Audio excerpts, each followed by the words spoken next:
A Evolução, a Revolução e o Ideal Anarquista. Capítulo 4. A emancipação dos trabalhadores será obra dos próprios trabalhadores, diz a Declaração de Princípios da Internacional. Esta frase é verdadeira em seu sentido mais amplo. Se é certo que sempre homens ditos providenciais, entre aspas, pretenderam fazer a felicidade dos povos, não é menos certo que todos os progressos humanos foram realizados graças à própria iniciativa de insurretos ou de cidadãos já livres. É, portanto, a nós mesmos que incumbe libertar-nos, todos nós que nos sentimos oprimidos, de qualquer maneira que seja, e que permanecemos solidários a todos os homens lesados e sofredores em todas as regiões do mundo. Mas, para combater, é preciso saber. Já não basta lançar-se furiosamente à batalha, como cimbros e teutões, berrando sobre seu escudo ou em um chifre de auroque. Chegou o tempo de prever, calcular as peripécias da luta, preparar cientificamente a vitória que nos dará a paz social. A primeira condição para o triunfo é nos livrarmos da ignorância. É preciso que conheçamos todos os preconceitos a destruir, todos os elementos hostis a afastar, todos os obstáculos a transpor e, por outro lado, não ignorar nenhum dos recursos dos quais podemos dispor, nenhum dos aliados que a evolução histórica nos dá. Queremos saber. Não admitimos que a ciência seja um privilégio e que homens situados no cume de uma montanha, como Moisés num trono, como o estoico Marco Aurélio no Olimpo, ou num Parnaso de papelão, ou simplesmente numa cadeira acadêmica, ditem-nos leis, vangloriando-se de um conhecimento superior das leis eternas.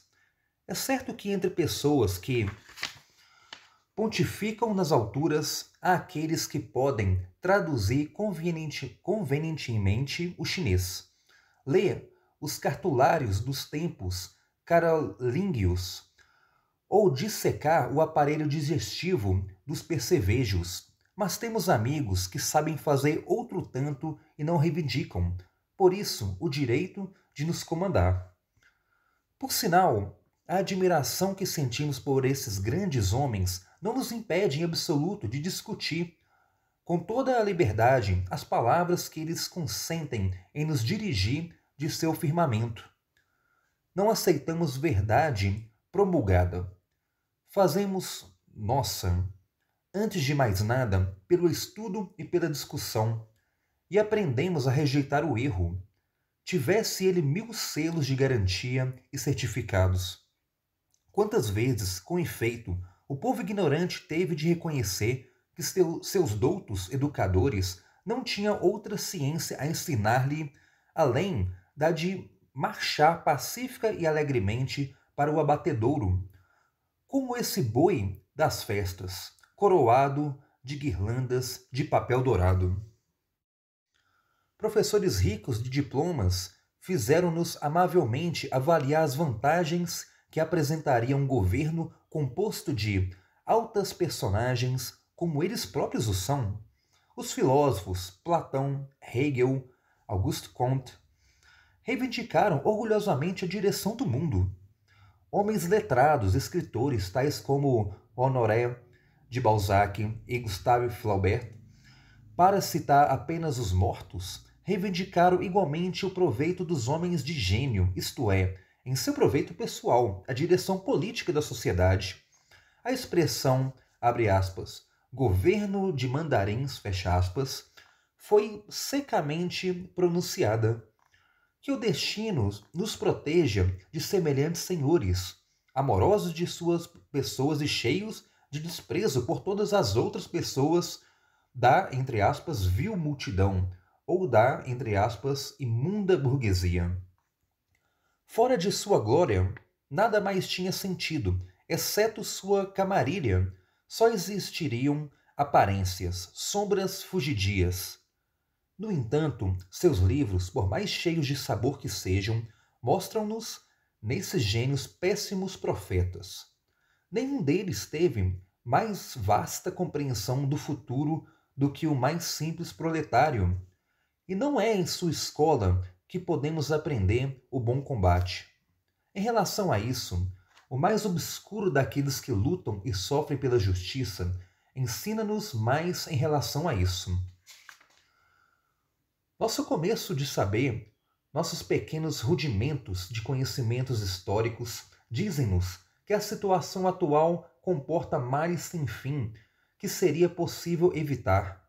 Os desastres contínuos e renovados que o atual regime social produz ultrapassam singularmente todos aqueles que causam as revoluções imprevistas da natureza, inundações e ciclones, terremotos, erupções de cinzas e de lavas. É um problema compreender como os otimistas em excesso, aqueles que querem a qualquer custo que tudo caminhe às mil maravilhas no melhor dos mundos possíveis, podem cerrar os olhos sobre a assombrosa situação de milhões e milhões de homens, nossos irmãos. Os diversos flagelos econômicos ou políticos, administrativos ou militares, que graçam nas sociedades, entre aspas, civilizadas, sem falar das nações selvagens, têm inumeráveis indivíduos por vítimas, e os afortunados, que são poupados ou somente tocados levemente pela infelicidade, fazem como se não tivessem apercebido dessas hecatombes. Arranjam-se do melhor modo para irem vivendo tranquilamente, como se todos esses desastres não fossem realidades tangíveis. Não é verdade que milhões de homens na Europa, trajando uniforme militar, devem, durante vários anos, deixar de pensar em voz alta, marchar e adquirir o hábito da servidão, subordinar todas as suas vontades à de seus chefes, aprender a fuzilar pai e mãe se algum déspota imbecil o exige? Não é verdade que outros milhões de homens, mais ou menos funcionários, são igualmente subjugados, obrigados a curvar-se diante de uns, levantar-se diante de outros e levar uma vida convencional, quase inteiramente inutilizada para o progresso? Não é também verdade que cada ano milhões de delinquentes, perseguidos, pobres, vagabundos, desempregados, encontram-se fechados em celas, submetidos a todas as torturas do isolamento? E, como consequência dessas belas instituições políticas e sociais, não é verdade que homens entreodeiam-se ainda, de nação a nação, de casta a casta? Não vive a sociedade em tal desordem que, apesar da boa vontade e da devoção de muitos homens generosos, o pobre que sofre de fome corre o risco de morrer na rua, e o estrangeiro que se encontrar só, completamente só, sem um único amigo, numa grande cidade onde os homens, pretensos entre aspas, irmãos, existem aos milhares? Não é, entre aspas, sobre um vulcão. É no vulcão mesmo que vivemos. Em um inferno tenebroso. E se não tivéssemos a esperança de melhor e o invencível vontade de trabalhar por um futuro mais justo, o que nos restaria a fazer senão nos deixar morrer, como o aconselham, sem ousar fazê-lo, tantos infelizes plumitivos, e como realizam, mais numerosas a cada ano, legiões de desesperados? Assim, o primeiro elemento do saber evolucionário mostra-se-nos a nós. O estado social aparece-nos por todos os seus lados ruins. Entre aspas, conhecer o sofrimento. Tal é o preceito inicial da lei búdica. Conhecemos o sofrimento. Nós o conhecemos tão bem que, nos distritos manufatureiros da Inglaterra, a doença recebeu o nome de plague. Sentir o corpo torturado pelo mal é apenas uma, entre aspas, brincadeira para o escravo acostumado ao trabalho forçado da fábrica. Mas, abre aspas, como escapar do sofrimento, fecha, que é o segundo estágio do conhecimento, segundo Buda? Também começamos a sabê-lo graças ao estudo do passado. A história, por mais distante que remontássemos na sucessão das épocas, por mais diligentemente que estudássemos ao nosso redor as sociedades e os povos, civilizados ou bárbaros, policiados ou primitivos, a história nos diz que toda obediência é abdicação, que toda servidão é morte antecipada. Ela também nos diz que todo progresso realizou-se na proporção da liberdade dos indivíduos, da igualdade e do acordo espontâneo dos cidadãos, que todo século de descobertas foi um século durante o qual o poder religioso e político encontrava-se enfraquecido por competições e onde a iniciativa humana conseguiria abrir uma brecha para mostrar-se como um tufo de ervas crescendo através de pedras desprendidas de um palácio. As grandes épocas do pensamento e da arte seguem-se a longos intervalos no decorrer dos séculos. A época ateniense, as do Renascimento e do mundo moderno, buscaram sempre sua seiva originária em tempos de lutas sempre renovadas e de contínua, entre aspas, anarquia, oferecendo, pelo menos aos homens enérgicos, a oportunidade de combater por sua liberdade. Por pouco avançada que ainda possa ser nossa ciência da história, há um fato que domina toda a época contemporânea e forma a característica essencial de nossa época: a onipotência do dinheiro. Não há sequer um campônio perdido no vilarejo distante que não conheça o nome de um potentado de fortuna que comanda a reis e príncipes. O único sequer que não conceba sob a forma de um deus, ditando suas vontades ao mundo inteiro. E, é verdade, o camponês ingênuo não se engana. Não vemos alguns banqueiros cristãos e judeus darem-se ao prazer delicado de manter na coleira as 6 grandes potências, manipular os embaixadores e os reis, notificar as cortes da Europa com os avisos que redigem sobre seus balcões? Escondidos no fundo de seus camarotes, fazem encenar para eles uma imensa comédia cujos atores são os próprios povos, que animam alegremente bombardeios e batalhas. Muito sangue se mistura à festa. Agora eles têm a satisfação de manter seus escritórios nos gabinetes dos ministros, nas câmaras secretas dos reis, e dirigir à sua maneira a política dos estados, conforme a necessidade de seu comércio. Em nome do novo direito público europeu, alugaram a Grécia, a Turquia, a Pérsia. Acostumaram a China a seus empréstimos e preparam-se para enredar todos os outros estados, pequenos e grandes. Abre aspas, príncipes não são e reis menos ainda, fecha aspas. Mas têm em mãos a moeda simbólica, diante da qual o mundo está prosternado. Um outro fato histórico evidente e põe-se ao conhecimento de todos aqueles que estudam. Esse fato, causa de tantos desencorajamentos entre os homens, cuja boa vontade se sobrepõe à razão, é que todas as instituições humanas, todos os organismos sociais que procuram manter-se como são, sem mudança, devem, em virtude mesmo de sua imutabilidade, gerar conservadores de usos e abusos, parasitas, exploradores de toda a natureza, tornarem-se focos de reação no conjunto das sociedades.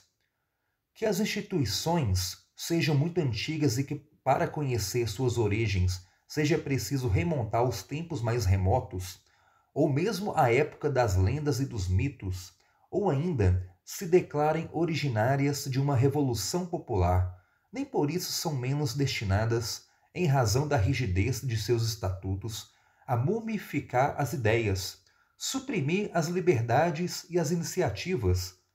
Para isso, basta que elas durem. A contradição é com frequência das mais chocantes entre as circunstâncias revolucionárias que viram nascer a instituição e a maneira como ela funciona, absolutamente às avessas do ideal que seus ingênuos fundadores tiveram. Ao nascer, gritava-se liberdade, liberdade, e o hino Guerra aos Tiranos ressoava nas ruas.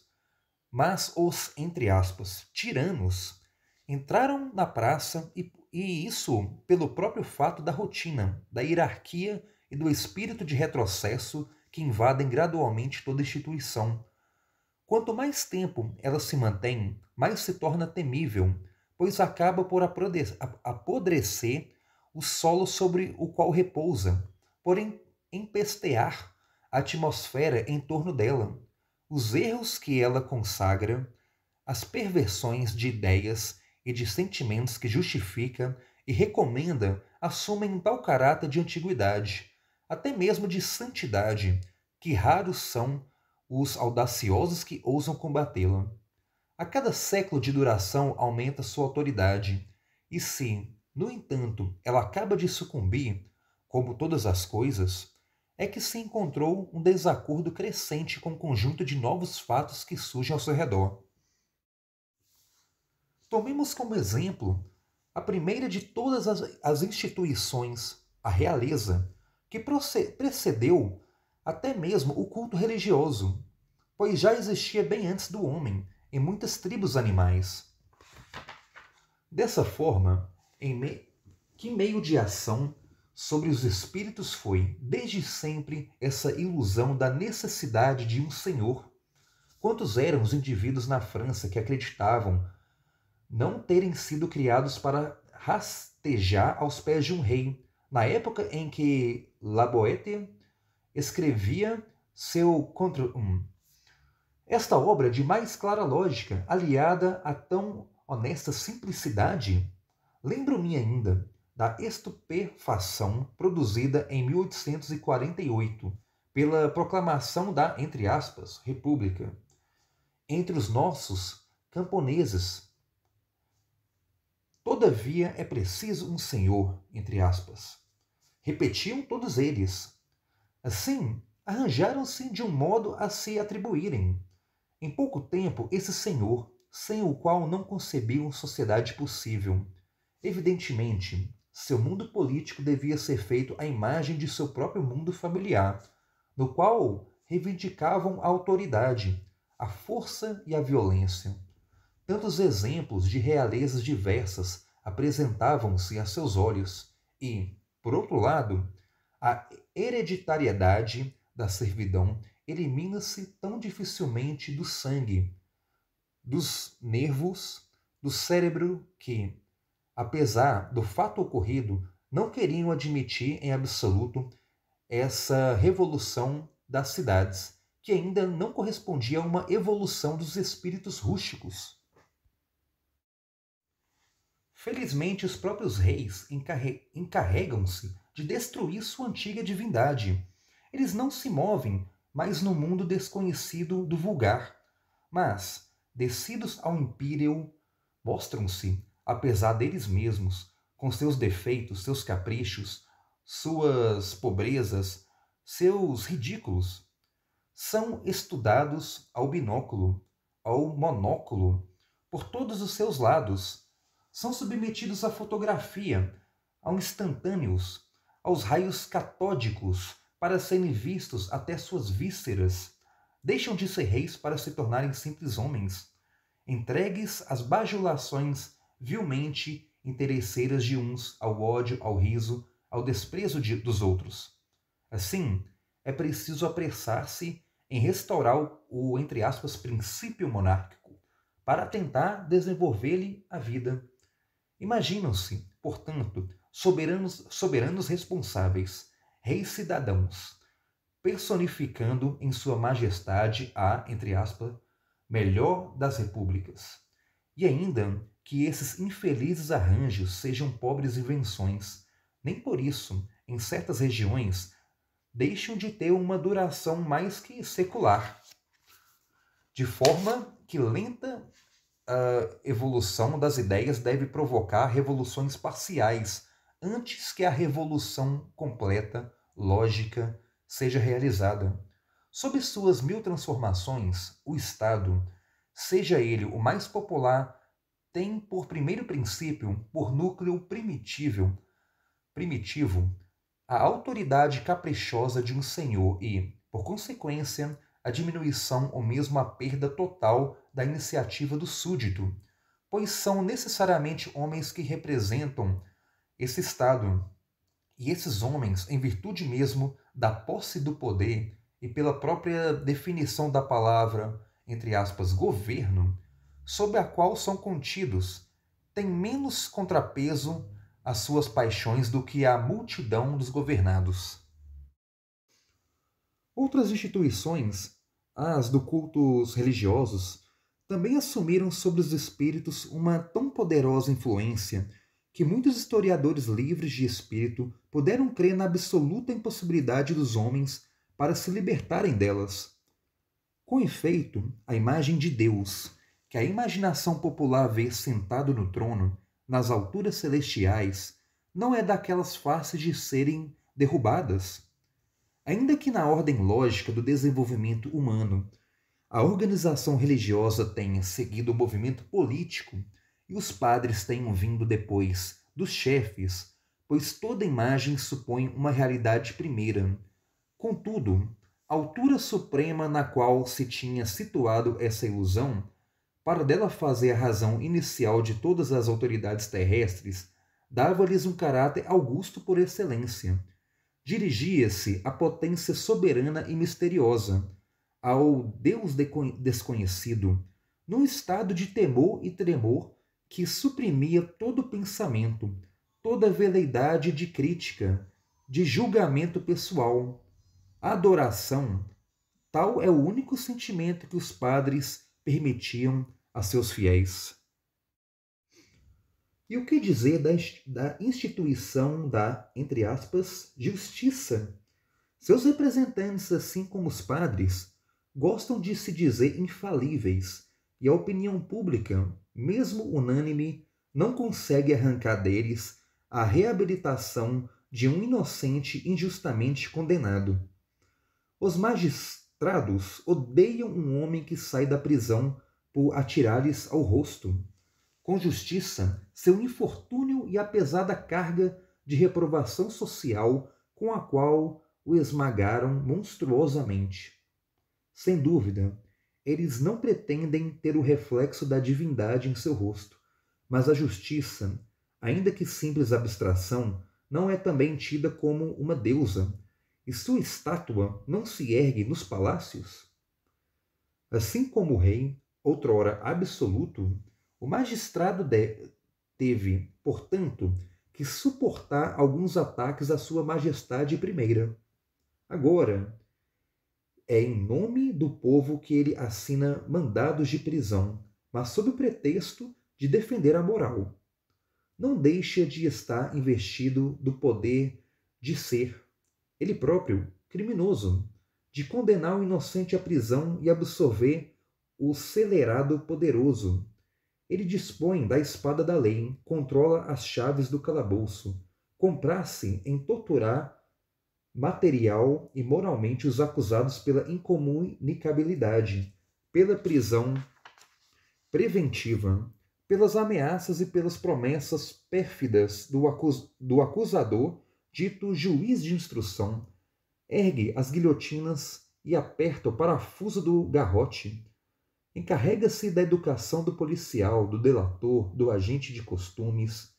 É ele que forma, em nome da, entre aspas, defesa social, esse mundo hediondo da repressão vil, o que há de mais repugnante no lodo e na imundície. E de todas as outras instituições de Estado, quer se digam liberais, protetoras ou tutelares, alguma que não seja como a magistratura e o exército? Não são elas fatalmente por seu próprio funcionamento autoritárias, abusivos, malfazejas, os escritores cômicos gracejaram até o cansaço com os manga de alpaca das administrações governamentais. Mas, por mais risíveis que sejam todos esses plumitivos, eles são bem mais funestos ainda, apesar deles, por sinal, e sem que se possa censurar o que quer que seja a essas vítimas inconscientes de um estado político mumificado em desacordo com a vida. Independentemente de muitos outros elementos corruptores, favoritismo, papelada, insuficiência de trabalho útil para uma multidão de empregados, o simples fato de ter instituído, regulamentado, codificado, acompanhado de opressões, multas policiais e carcereiros, o conjunto mais ou menos incoerente das concepções políticas, religiosas, morais e sociais de hoje, para impô-las aos homens de amanhã. Esse fato absurdo em si só pode ter consequências contraditórias. A vida, sempre imprevista, sempre renovada, não se pode acomodar com condições elaboradas em um tempo que não mais existe. Não somente a complicação e o emaranhado das engrenagens tornam a miúde impossível, ou mesmo impedem, por longo atraso, a solução dos negócios mais simples, mas toda a máquina deixa de funcionar, às vezes, para as coisas da mais alta importância, e é por golpes de Estado, pequenos ou grandes, que é preciso vencer a dificuldade. Os soberanos, os poderosos, se queixam, nesse caso, de que a igualdade os mata, e saem dela bravamente para entrar no direito. O sucesso legitima seu ato aos olhos do historiador. O insucesso coloca-os ao nível dos celerados. O mesmo é válido para a multidão de súditos ou dos cidadãos que quebram regulamentos e leis por uma revolução. A posteridade agradecida sagra-os heróis. A derrota faz deles bandidos. A psicologia social nos ensina que é preciso desconfiar não apenas do poder já constituído, mas também daquele que está em germe. É igualmente importante examinar com cuidado o que significam na prática das coisas as palavras de aparência anódina ou mesmo sedutora, tais como as expressões patriotismo, ordem, paz social. Sem dúvida, é um sentimento natural e muito agradável o amor pelo solo natal. É algo extraordinário para o exilado ouvir a querida língua materna e rever lugares que lembrem o local de seu nascimento. E o amor do homem não se dirige unicamente para a terra que o alimentou, para a linguagem que o acalentou. Ele se espalha também, em um impulso natural, para os filhos do mesmo solo, com os quais compartilha as mesmas ideias, sentimentos e costumes. Enfim, se ele possui a alma nobre, sente-se-á tomado, fervorosamente, por uma paixão de solidariedade por aqueles dos quais conhece intimamente as necessidades e os desejos. Se isto é patriotismo, que homem de coração poderia deixar de senti-lo? Mas quase sempre a palavra esconde um significado bem diferente daquele de comunidade dos afetos, ou de ternura pela ternura de seus pais.